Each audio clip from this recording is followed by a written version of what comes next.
우리가 조금 전 이 누가복음 말씀을 읽었는데 이제 이 말씀을 조금 더 좀 구절 설명을 하자면, 내 몸의 등불은 눈이라. 내 눈이 성하면 온몸이 밝을 것이요 만일 나쁘면 내 몸도 어두우리라.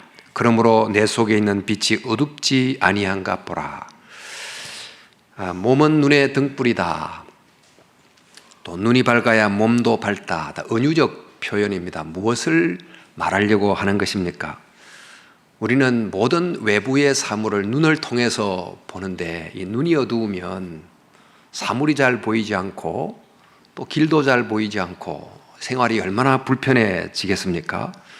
그러니까 이 비유를 통해 말하고자 하는 핵심은, 육신의 눈 비유를 통해서 마음의 눈을 이야기하려고 하는 것입니다. 우리가 육신의 눈으로 보이는 것을 보는 대로 생각하지 않고 본 것을 이것이 좋고 나쁘고 또 아름답고 추하고라고 판단하고 결정하는데, 육신의 눈으로 들어온 것을 한 번 더 생각의 눈, 마음의 눈으로 다시 한 번 더 보게 되지 않습니까? 그러니까 눈이 성치 못하면 사물을 바라보지 못하는 것처럼, 마음의 눈이 성하지 못하면 사물의 바른 의미를 알지 못하게 되고 또 잘못 판단하고 행하게 되다 보니까 삶이 바르게 세워지지 못한다는 뜻을 이렇게 표현하고 있습니다.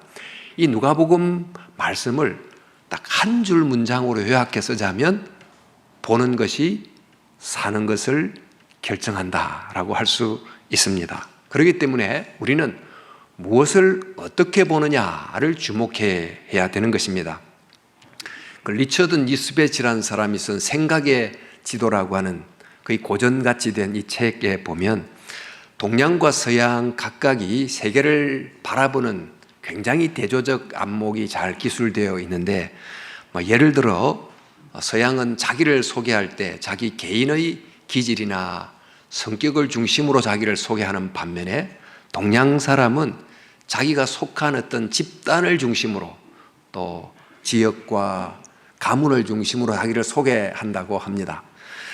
또 서양과 동양의 어린 아이를 모아놓고 실험을 했는데, 소, 닭, 풀, 이 세 가지 그림을 두고 세 개 중에 연관된 두 가지를 함께 묶어라 이렇게 했더니, 서양 아이들은 소와 닭을 하나로 묶었고 동양 아이들은 소와 풀을 하나로 묶었다고 합니다. 그러니까 서양 아이는 소와 닭이라고 하는 동물이라는 범주를 통해서 생각을 먼저 했고, 동양 아이들은 소가 풀을 먹기 때문에 소와 풀이라는 관계를 중심으로 먼저 이 상황을 생각했다고 합니다. 이처럼 우리가 어떤 것을 볼 때 그냥 똑같이 보는 것이 아니고, 우리 속에 이미 내재화되어 있는 문화적 안경을 통해서 사물을 바라보는 것입니다. 자, 이런 다른 관점이 다른 삶을 만들게 되죠. 우리가 늘 보는 지도도 역시 세계를 보는 일종의 안경 역할을 하는데, 우리에게 익숙한 지도는 유럽과 아메리카가 좌우에 위치하고 우리나라와 태평양의 중심에 있는 이런 지도를 보는데 매우 익숙해져 있지만, 유럽과 아프리카 사람들은 저 밑에 있는 지도처럼 유럽이 중앙에 있고 아프리카가 중앙에 있는 이런 지도를 통해서 세계를 보는데 매우 익숙하여 있습니다. 어떤 지도라고 하는 안경을 통해서 보느냐에 따라 세계에 대한 이해가 조금씩 달라질 수 있는 것입니다.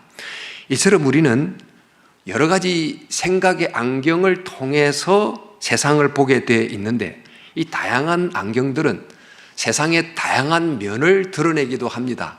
그러나 종종 우리가 세상을 바라보는 이 생각의 안경들이 왜곡되거나 부서지거나 잘못되어 있는 경우도 흔히 많다는 점을 기억해야 되는 것입니다.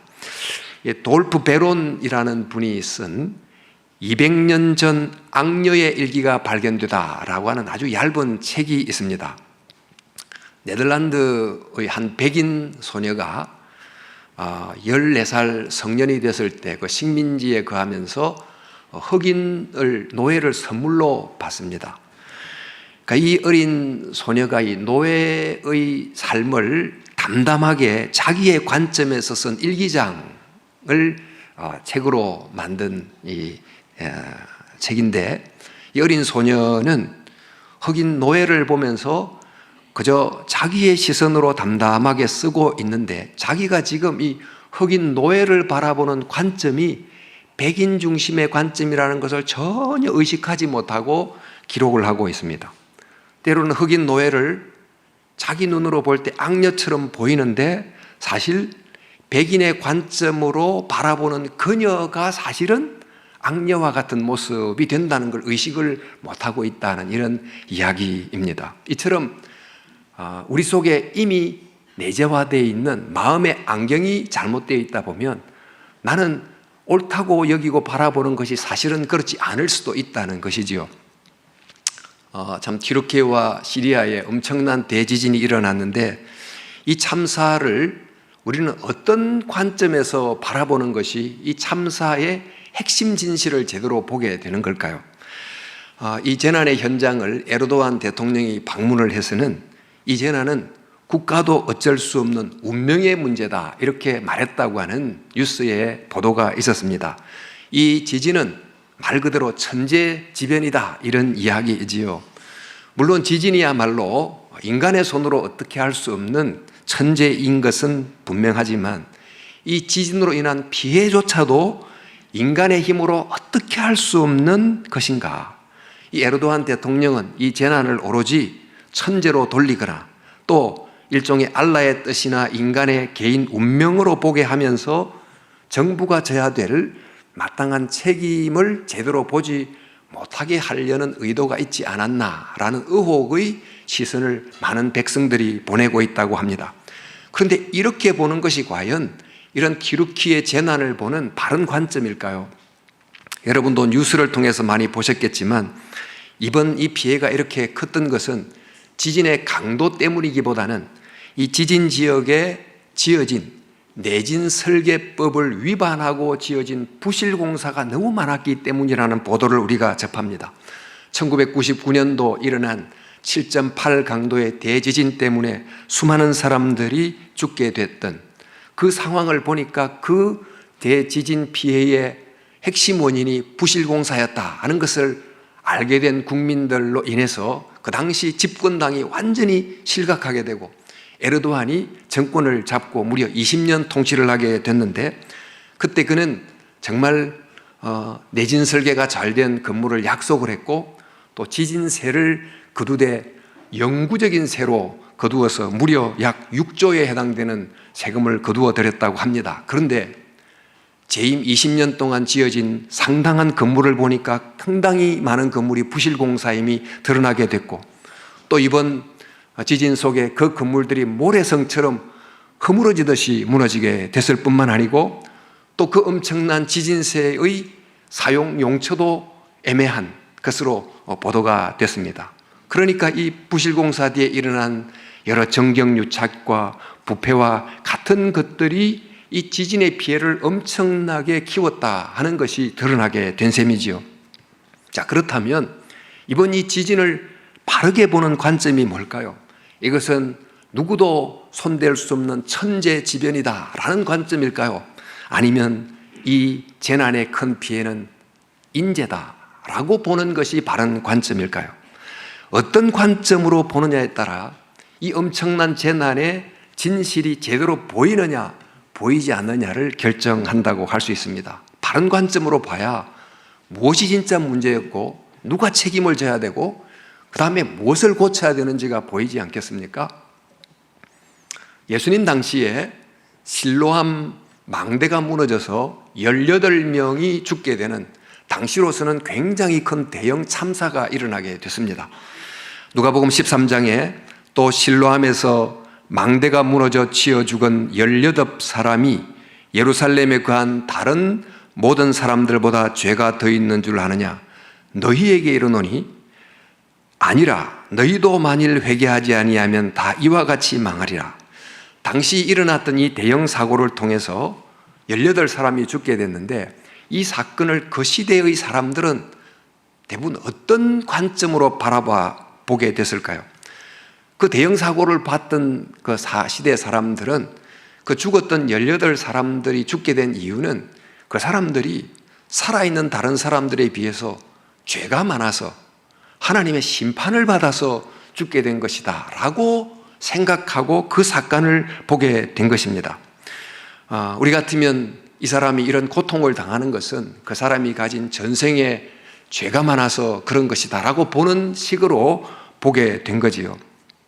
바로 이런 식으로 봤던 그 당시의 종교 문화적 안경이 과연 이 사건을 제대로 보는 관점이었을까요? 예수님께서는 이 사건을 두시고 이렇게 말씀하시죠. 만일 너희도 회개하지 아니하면 다 이와 같이 망하리라 라고 하시면서 회개해야 될 자들이 죽은 자들이 아니고 살아있는 너희라고 분명히 지적하고 있습니다. 왜 망대가 무너졌을까요? 또 왜 그들이 죽게 됐을까요? 그들 개인의 죄 때문에 그들이 죽게 된 것이 아니고 부실한 망대 공사 때문에, 그 부실한 공사를 만든 여러 부패한 공사업자나 결탁한 여러 관료들의 죄 때문에 이들이 죽게 됐다는 것입니다. 즉 그들 죽은 사람의 죄가 아닌 살아있는 관련된 여러 사람들의 죄 때문에 이런 사람이 죽었다. 그러므로 바로 이런 너희들의 죄를 너희들이 깨닫고 회개하지 않으면 너희들이 또 다른 망대공사의 희생자가 될 수도 있다. 이렇게 예수님이 말씀하셨습니다. 예수님께서는 정말 이 사건을 보는 바른 마음의 안경을 끼고 보게 함으로 이 망대 사고의 진실을 제대로 보게 해 주신 거죠. 여러분, 우리는 이렇게 생각의 안경을 끼고 바라보는데 우리가 정말 이 생각의 안경을 바른 것을 끼고 있는지를 점검해야 되는 것입니다. 중국이 이제 위드 코로나로 전환하면서 수억의 사람들이 감염이 됐는데 정부의 공식 보도는 코로나 사망자는 8만 명 이렇게 보도를 했다고 합니다. 사실 이런 보도는 중국 공산당의 그 코로나 방역 정책이 세계 최고라고 하는 것으로 국민이 보게끔 공산당이 그런 안경을 온 백성들의 눈에 끼워 주려고 했던 의도가 있었다고 보는 것이 맞겠지요. 이처럼 우리의 생각과는 달리 누구에 의해서 씌워진 안경으로 바라봄으로 사실을 제대로 보지 못하게 되는 경우도 없지 않습니다. 모세 시대에 애굽에 살았던 사람들은 그 애굽의 종교라고 하는 문화의 안경을 끼고 바라보고 또 파라오라고 하는 이 독재자 최고 왕정 체제를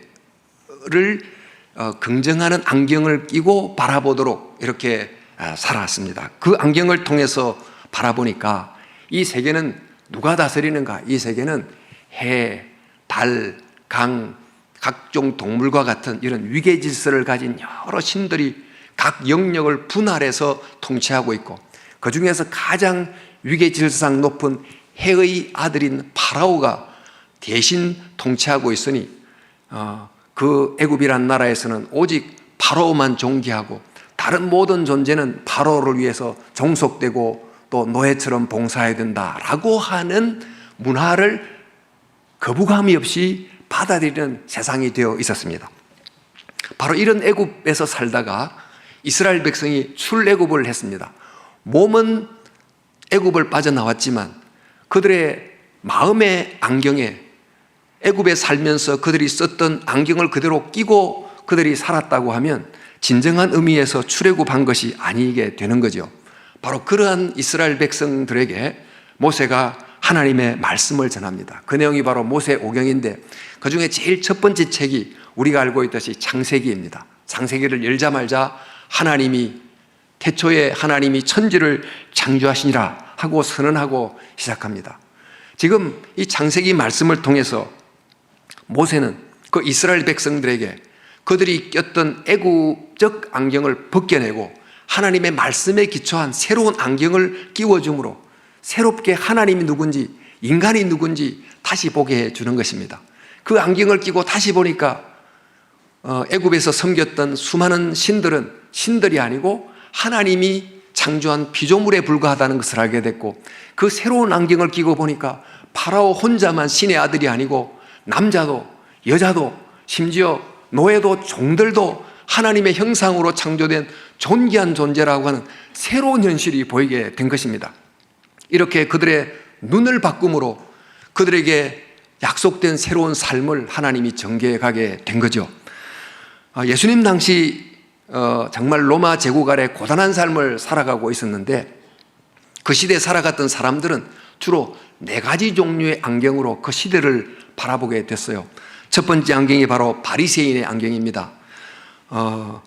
엄격한 율법 준수를 해야 하나님이 약속한 새로운 시대가 온다라고 하는 그 안경을 끼고 안식일 법을 비롯한 여러 율법을 문자적으로 지키려고 노력하는 수많은 사람들이 있었고, 또 사두개인들의 안경을 끼고 살았던 사람, 로마에 저항하지 말고 로마의 지배를 순순히 받아들이는 정치적 현실주의가 바로 답이다라고 생각하고 그 안경을 끼고 살았던 많은 사람들은 별로 양심의 가책을 느끼지 않고 정말 로마에 협조하는 그런 삶을 살아가게 됐고, 또 어떤 사람은 그 열심당원의 안경, 즉 혁명적 저항을 통해야만 비로소 새 시대가 온다라고 생각하고 정말 자신의 삶을 저항에 투신했다가 십자가에 매달리기도 하는 사람들이 생겨나기도 했습니다. 뿐만 아니고 SNF파의 안경을 낀 사람들은 광야에 저 멀리 들어가서 정말 힘들지만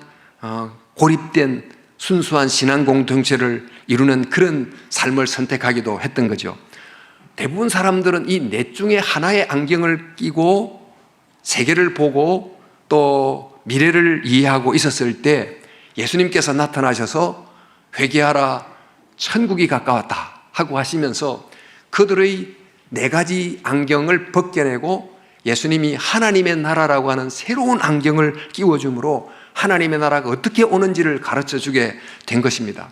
그 많은 안경이 예수님께서 사용하신 여러 비유들이 바로 그런 안경에 속하는데, 그 여러 비유들이 많습니다만 예를 들어 우리가 잘 아는 유명한 사마리아인 비유만 해도 누가 나의 이웃입니까? 라고 이제 자기를 중심으로 묻는 질문을 너는 누구의 이웃인가? 라고 질문을 바꿈으로, 안경을 바꿈으로 이웃의 의미를 새롭게 알게 해주는 등의 이런 정말 눈을 바꾸어주는 그런 사역을 예수님께서 하셨지요. 사도 바울도 로마 제국 치하에 살아가고 있는 작은 교회 공동체들에게 계속 편지를 쓰는데 그 편지의 내용 대부분이 그 당시 제국의 관점과는 다른 관점으로 세상을 보게 하는 내용이 담긴 편지들을 써서 보냈습니다. 한 예를 들면 그 시대에 지배적인 가정관이 있었는데 교회 성도들에게 부부를 향해서 부부를 상호 복종하라, 피차 복종하라고 하면서 가정을 보는 새로운 안경을 크리스찬 부부에게 끼워줌으로 그리스도 안에서 새로운 가정이 이루어지도록 말씀하셨고, 또 무슨 일을 하든지 마음을 다하여 죽게 하듯 하라 하고 하시면서 그들이 무슨 일을 하든지 그 직업을 어떻게 봐야 되는지에 대한 새로운 안경을 그들에게 끼워주셨고, 또 성도들의 발을 씻기라는 말씀을 종종 하시면서 당시 발을 씻기는 것은 노예나 하는 일인데 크리스찬 리더들에게 발을 씻기라고 하면서 리더십의 진짜 모습이 무엇인지를 알게 해주는 새로운 안경을 끼워주게 된 것입니다.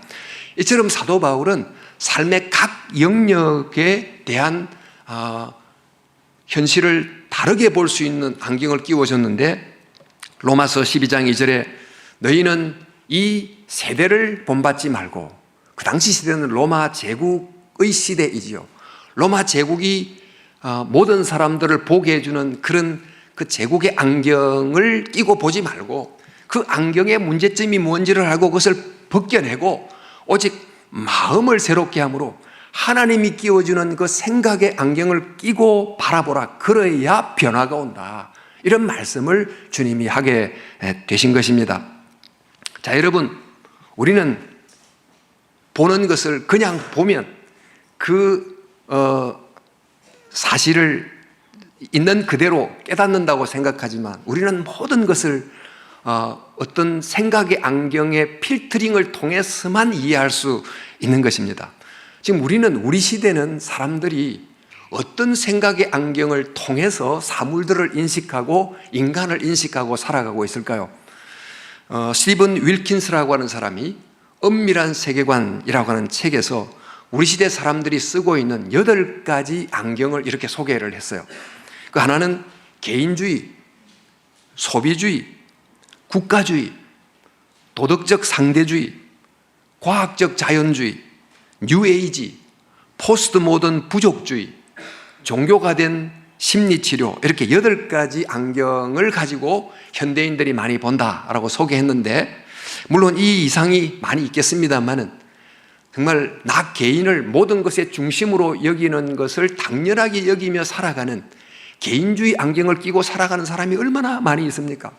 그 안경을 통해 보이는 현실이 정말 참된 현실이 아님에도 불구하고 무의식적으로 그 안경을 끼고 살아가는 사람이 굉장히 많습니다. 모든 것을 상품으로 바라보는, 또 돈으로 절대 해결할 수 없는 것까지도 돈으로 다 된다고 생각하는 소비주의 안경을 끼고 살아가는 사람이 얼마나 또 많으며, 인간까지도 물질로 환원시켜보는 과학적 자연주의 안경, 또 국가 유지를 위한 국민의 충성심 확보를 위해서 국가를 거의 신격화시키는 이런 국가주의 안경을 포함한 여러 종류의 안경을 끼고 사람들이 세상을 보고 있다는 것입니다. 이런 안경을 끼고 세상을 보는데 우리는 그런 안경을 끼고 보는지조차도 의식을 못한 채로 바라보면서 그 안경을 통해서 보여진 세계를 참된 세상의 모습으로 판단하고 받아들이고 살아가고 있다는 것입니다. 여러분, 그러므로 우리는 어떤 사실을 볼 때 사실에 대한 좀 괄호를 좀 넣어서 때로는 질문도 하고, 왜 이 사실을 이렇게 보게 한 마음의 안경이 뭔지에 대해서 질문해 보는 그런 노력이 필요합니다. 대부분 우리 속에 자리 잡고 있는 이 마음의 안경들은 문화적 안경인 경우도 많고, 또 누군가에서 엄밀히 내 속에 들어온 게 굉장히 많이 있는데, 사실 우리가 쓰고 있는 많은 이 마음의 안경들, 이런 엄밀한 세계관들은 우리가 의식하지 못한 채로 우리 의식의 레이더망을 피해서 엄밀하게 스텔스기가 쫙 침공하듯이 우리 마음속으로 들어와서 자리 잡는 경우가 많이 있어요. 우리는 우리의 마음의 땅이라는 것을 내 개인의 사유지라고 생각합니다. 마치 내가 사유하는 땅을 갖고 있으면, 울타리 치고 있으면 다른 사람이 들어오지 못하는 것처럼, 그러나 마음의 땅은 종종 그러지 못합니다. 우리가 어떤 한 장면을 보면 그 장면이 슬며시 내 눈을 타고 들어와서 내 마음의 땅에 텐트를 치고 아예 말뚝을 꽉 받고 거기에 거주합니다. 여러분, 어떤 영화를 통해서나 이미지를 통해서 어떤 장면을 보면 이게 잘 떠나지 않고 계속 머무르다가 마침내 그것이 우리가 세상을 보는 하나의 안경이 돼요. 우리가 서로 말을 듣고 있는데 말 중에 어떤 참 불편한 말, 좀 자존심 상하는 말을 들으면 그 말이 내 마음속에 들어와서 텐트를 치고 말뚝을 받고 계속 그 말을 통해서, 그 부분적인 한 말을 통해서 세상을 보는 경우가 있어요. 그래, 인간이란 다 그래, 사람이란 다 그런 거지 뭐, 이렇게 이제 판단하면서 그것이 내 안경이 되는 경우가 종종 있게 되는 것입니다. 자, 이처럼 사람들이 그런 안경으로 사람을 보고 세상을 보고 그렇게 하면서 예수님 말씀처럼 눈이 성하지 못해서 몸이 밝지 못하고 마음의 안경이 깨어지다 보니까 삶이 힘들어지고 이런 경우가 종종 있게 되는 것입니다. 그래서 성경이 뭘 말씀하시는가? 너희는 마음의 안경이 어떤지를 살펴라. 즉 생각을 지켜라. 모든 지킬 만한 것 중에 정말 지켜야 되는 것은 세계를 바라보고 삶을 바라보는 너의 안경이 뭔지, 그 마음의 틀이 무엇인지를 잘 살펴야 된다라고 하시면서 모든 지킬 만한 것 중에 특별히 내 마음을 지켜라. 생명의 근원이 이에서 난다라고 말씀해 주신 것입니다. 여러분, 우리가 영적으로 거듭났다면 영적으로 성장해 가야 되는데, 영적 성장을 위해서 꼭 필요한 게 뭘까요? 우리가 아이들이 자라면서 어떤 점에서 성장을 합니까? 우리 영적으로 말하면 하나님의 말씀이 들리는 귀의 훈련이 있어야 되고, 또 하나님께 말씀에 대해서 응답하는 그 말하는 입의 훈련이 있어야 되고, 더더욱 바른 관점으로 세상을 바라보는 영의 눈의 훈련이 함께 있어야 영적 성장이 일어나는 것입니다. 우리가 무엇을 듣느냐, 무엇을 말하느냐, 무엇을 보느냐, 이것이 굉장히 중요한데 정말 내가 보는 이 관점이 건강한지, 균형 잡혔는지, 올바른지, 성경적인지를 늘 살펴야 된다는 뜻입니다. 여러분, 우리가 이렇게 건강한 눈과 관점을 가지는 것이 우리의 삶을 위해서 너무나 중요한데 이렇게 하기 위해서 뭘 해야 될까요? 정말 하나님을 또 인간을, 나를, 세계를 제대로 바라보기 위해서는 뭘 해야 될까요? 이걸 위해서 공부도 하고 지식도 쌓고 이렇게 하겠지만 우리가 해야 되는 것은 어떤 것입니까? 제가 C.S. 루이스가 했던, 자주 언급했던 이 구절을 다시 한 번 더 여러분에게 말씀을 드리고자 합니다. 나는 해가 떠오르는 것을 믿듯이 기독교를 믿는다. 나는 그것을 보기 때문이 아니라 그것으로 인해서 나머지 모든 것을 볼 수 있기 때문이다. 여러분, 기독교라는 것은, 성경이라고 하는 것은 내가 그것을 바라보기보다 그것을 통해서 세상을 바라보는 하나의 안경이고 창문이 된다는 것입니다. 우리가 성경을 읽을 때, 또 예수님을 믿을 때 인생의 몇 가지 교훈들을 얻는 것으로 만족하십니까? 또 내 마음에 위로를 주는 정도로 신앙을 생각하십니까? 성경은 물론 위로도 주지요, 교훈도 주지만 성경은 그 정도가 아니고 정말 인생을, 세계를, 하나님을 제대로 바라보게 해주는 거대한 하나의 관점이에요.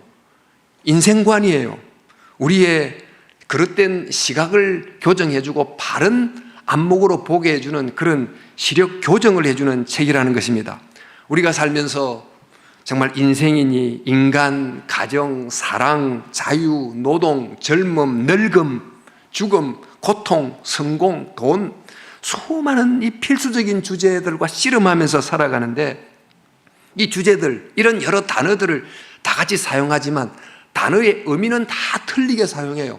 어떤 관점으로 이 단어를 보느냐에 따라서 삶의 의미도 다르고 죽음의 의미도 다르고 사랑의 의미도 다르고 성공의 의미도 다 다른 것입니다.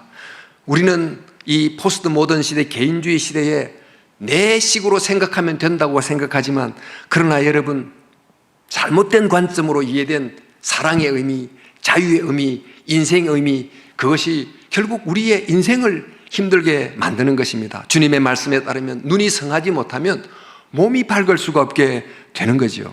따라서 우리는 우리의 삶의 중요한 주제들을 바라보는 내 마음의 안경이 어떤 것인지를 잘 살펴야 되는 것입니다.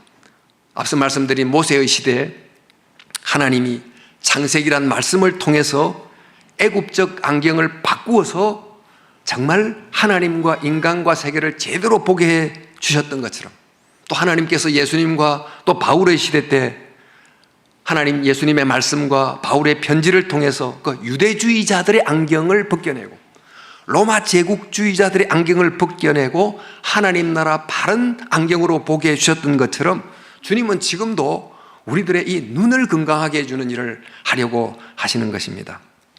그래서 성경이라는 것은 세계를 바르게 보게 해주는 안경이고 세계를 바르게 해석하게 해주는 책입니다.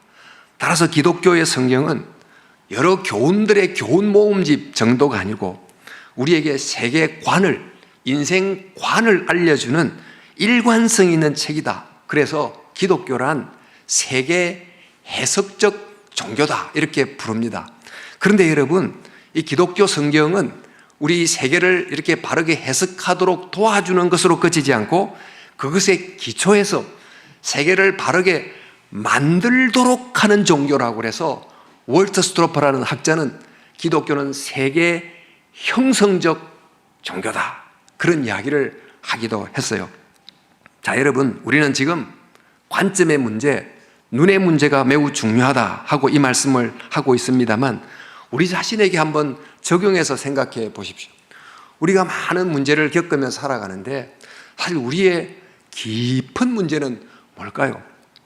우리는 주로 내 눈에 비친 어떤 사건, 내 생각으로 판단된 어떤 사람을 보고 저 사건이 문제야, 저 사람이 문제야 이렇게 생각하고 저로 살아가지만 사실 더 깊은 문제는 뭘까요?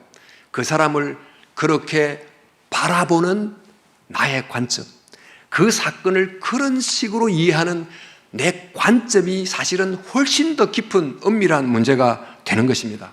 제가 앞서 말씀드린 200년 전 악녀의 일기가 발견되다라는 책을 언급을 했지만 진짜 문제는 때로는 말썽을 피우는 저 흑인 노예가 문제가 아니고 그 노예를 바라보는 이 백인 소녀 속에 내재화된 이 백인 중심적 관점이 더 깊은 문제가 된다는 것을 깨달아야 되는 것 아니겠습니까? 우리도 나도 모르게 그 옛날 유교 시대 때는 남자 중심적 관점, 의식하지 못한 채로 그것을 가지고 살아가다 보니까 가족을 힘들게 하고 불편하게 하고, 우리 시대는 어쩌면 좀 성공했다면 성공자의 관점으로, 또 기득권자의 관점으로, 다수자의 관점으로 이렇게 바라보면서 문제의 현실을 있는 그대로 보지 못하고 있는 것은 아닌가라고 반성할 필요가 있는 거죠.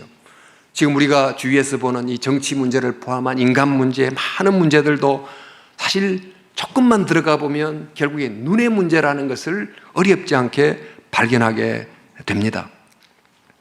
상대가 문제가 없지 않으나 상대를 그렇게 보는 그들의 고착된 관점이 사실은 더 문제인 경우가 매우 많고, 그럼에도 불구하고 그 문제를 인정하지 않거나 아니면 그들만의 왜곡된 관점을 지지자들에게 프레임 씌워서 이용하기도 하는 이런 일을 우리가 흔히 보고 있지 않습니까? 우리가 다양한 직업을 가지고 살아갑니다마는 어떤 직업을 갖든지 그 직업을 가진 자로서 예수를 믿으면 충분한 것입니까? 우리가 교사든지 또 국회의원이든지, 국회의원 중에 기독교인이 많은데 국회의원인데 기독교인이 많이 되면 충분한 것입니까? 기독교인이 된다는 것은 국회의원이라면 정치를 보는 성경적 관점을 점점 길러야 정말 기독교인 국회의원이 되는 거죠. 교사라면 교사로서 기독교인이 되면 enough, 충분한 겁니까? 기독교적 교육관이 뭔지를, 기독교적 노동관이 뭔지를, 기독교적 가정관이 뭔지를 익혀가야 비로소 기독교인으로서 성숙하게 성장하게 되는 것입니다. 이런 관점이 변하지 않으면 몸은 기독교인인데 생각이 바뀌지 않으면 진정한 성숙이 일어나지 못하게 되는 거죠. 따라서 성도 여러분, 우리는 성경을 읽기도 하고 설교를 듣기도 하고 그럴 때 주로 내 마음을 위로해 주는 따뜻한 말씀을 먼저 구하는 경향이 있습니다. 그런 게 필요합니다. 고단한 세상을 살다 보니까. 하지만은 그런 말씀과 함께 내 마음의 땅에 너무 깊이 말뚝처럼 뿌리 박힌 이런 정말 굳은 생각을 깨뜨리는 망치 같은 말씀이 때로는 필요하고, 또 내 땅에 하나님의 말씀에 따라 바라보게 해주는 어떤 인식을 재형성케 하는 때로는 딱딱한 이런 교리와 같은 말씀도 또 필요하게 되는 거죠. 우리 금요일 날 찬양 기도회를 통해서 찬양하면서 얼마나 따뜻한 은혜를 경험합니까? 그러나 그와 함께 때로는 좀 전체를 보게 하는 말씀 공부를 통해서 좀 냉철한 생각을 가지고 신앙을 가는 이런 균형 잡힌 신앙이 또한 필요하다고 하겠습니다. 사랑하는 성도 여러분, 영적으로 성장함에 있어서 우리 눈의 문제, 관점의 문제를 결코 벗어날 수가 없는데, 우리는 시간이 지날수록 정말 하나님을 보는, 나를 보는, 세계를 보는, 인간을 보는 나의 생각이 성경을 읽어가면서 점점 바뀌어가고 있는가? 아니면 이전과 별로 다름이 없이 옛날 생각이 그대로 고착돼서 계속되고 있는가 하는 것을 계속 물어봐야 되는 줄로 생각합니다. 믿는다는 것은 조금씩 매일 하나님의 말씀을 통해서 내 눈이 바뀌어지는 과정인데, 저와 여러분들의 영적 시력이 계속 좋아지기를, 또 하나님께서 우리 안경에 도수를 제대로 맞추어줘 가지고 제대로 보이게 도와주시기를 진심으로 바랍니다. 그래서 그로 인해서 정말 우리가 봐야 되는 이 세계가 새롭게 보이는, 체험을 우리 모두가 할 수 있으면 좋겠습니다. 예수님 말씀처럼 우리의 눈이 정말 성해짐으로, 종해짐으로 삶이 밝아지기를, 또 우리의 삶의 이해도 깊어지고 타인에 대한 이해도 성숙해지고 또 하나님을 바라보는 인식도 깊어지는, 정말 총체적으로 우리의 삶이 풍성해지는 그런 은혜가 저와 여러분 가운데 있기를 진심으로 축원합니다.